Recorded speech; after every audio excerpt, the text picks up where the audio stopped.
Hello, beautiful people. Oh my goodness, it's day 26, y'all. Day 26. And if you're watching this on the daily, then this is also the day that we will turn in our glow up points to each other to celebrate, to take a look back at the week and see, okay, where were we winning?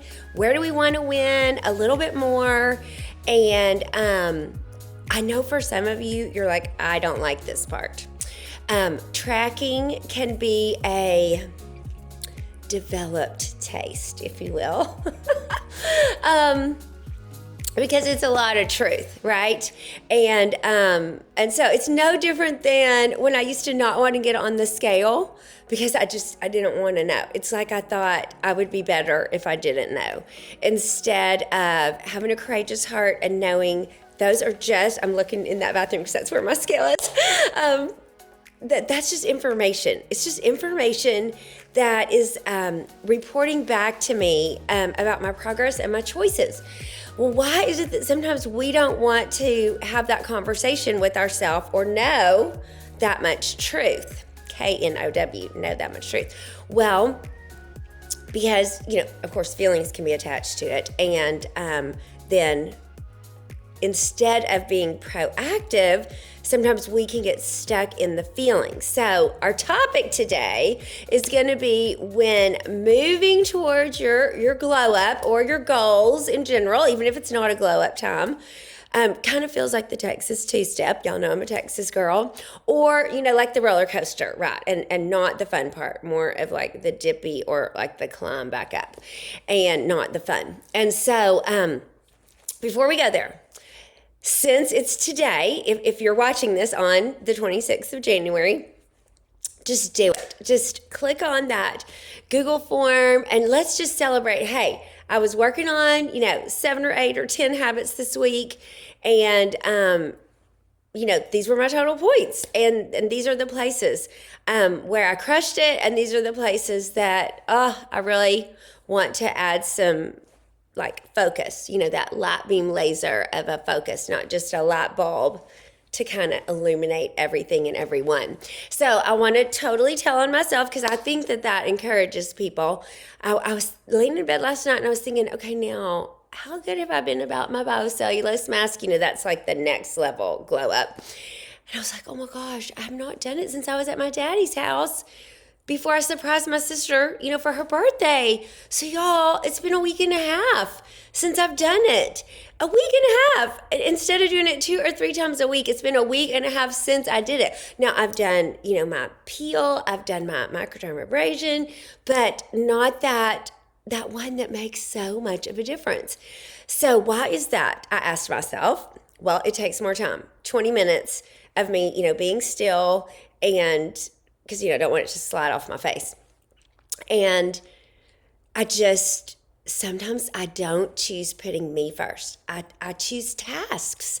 I have my calendar laying down over there. I choose the list. I choose other things that give me, I guess we could say, more of a dopamine hit than my own self-care, my own skincare, my own glow up. So that's just like a place for me to, okay, I could keep choosing that, or I could have such an obvious difference in my skin, in my throat, in my décolleté, in my hands, just from doing that biocellulose mask a couple times a week. So clearly I'm going to need to brainstorm what are some other things that I can work around or work in with it to make it seem more appealing. So maybe it's watching one of my favorite YouTube people.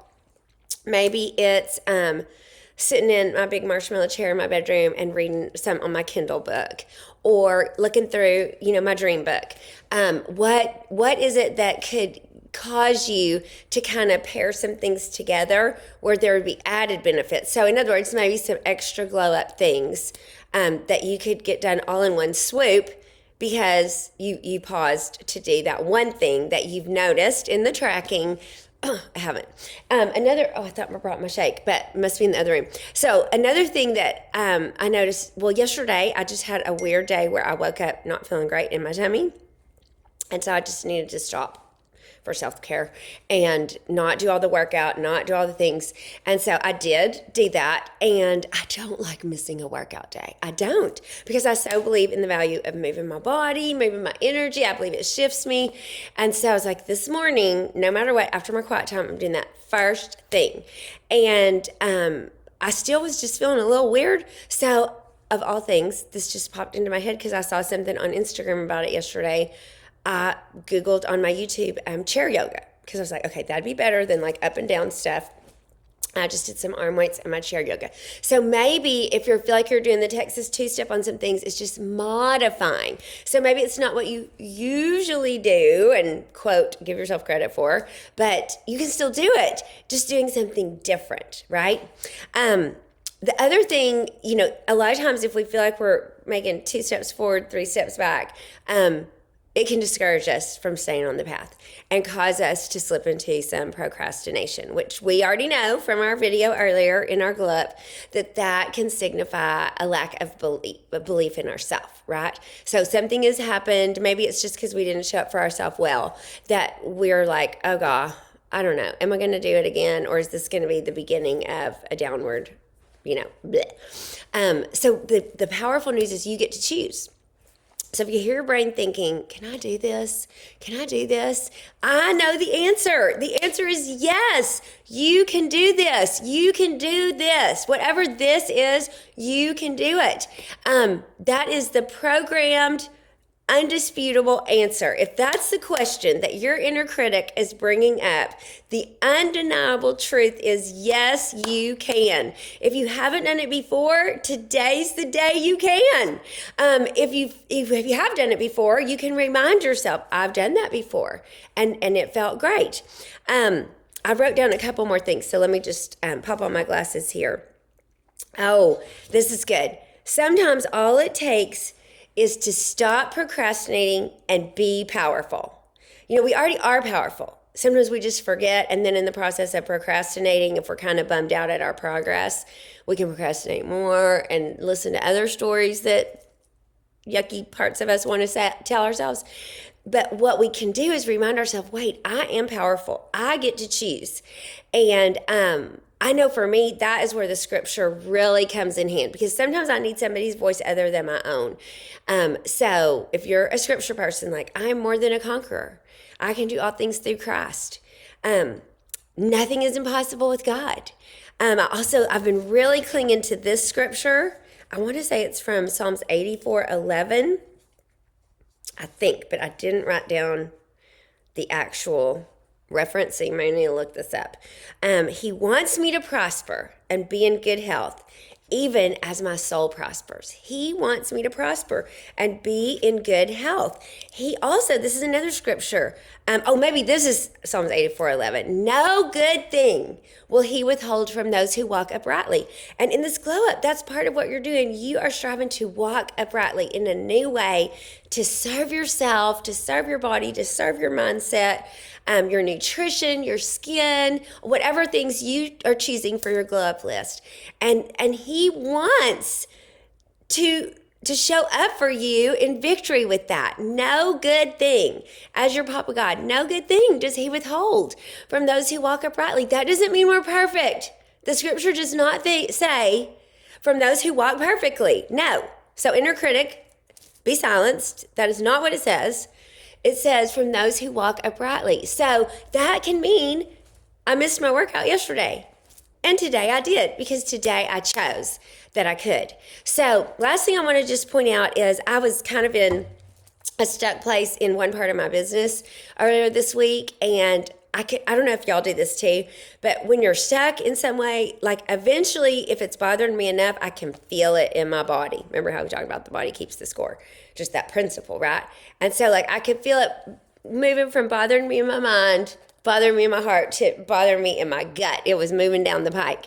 And so I was like, you know what? I'm not going to do that to myself. I'm going to stop everything. And I sat my booty down right here in this chair, y'all, for 2 hours. And I just got on the phone and I fixed that problem. I got my daybook started on the path to filling up. I've been making progress every day since.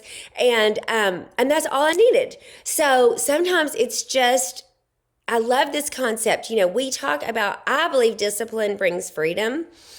But if you look at that word, I was just listening to a fitness Zoom last night with my friend Elisa, and she was talking about how discipline means you become a disciple of, right? So you become a disciple of your nutrition, a disciple of your fitness, a disciple of, I'm going to move my body 30 minutes a day, no matter how late it is, no matter how early it is, no matter if it's like not my best showing, but I did it. Dang it, I did it. And it's that decision that comes with the commitment to be a disciple of, and then pairing that discipline that is an automatic byproduct of being a disciple of. So maybe it's a disciple of your side hustle, a disciple of your wake up time, whatever it is, your skincare, your hydration, but you have got it in you. So when you feel like you're doing the Texas two-step, remember, the choice is yours. You are the one, actually the leading lady in that dance, and you get to choose to keep going down that road or stopping it. And we are going to go forward on that forward moving path into victory. More than conquerors, like it says in the scripture. Okay, I hope that blesses you. I'm dying to hear what you think about this and what helpful hacks you have when you hit that place where you get a little stuck. And just remember, dive in. The prizes are so fun. The gifts are glorious. Just send in your points and let us celebrate you right where you are. Make it a blessed day. See you back here tomorrow.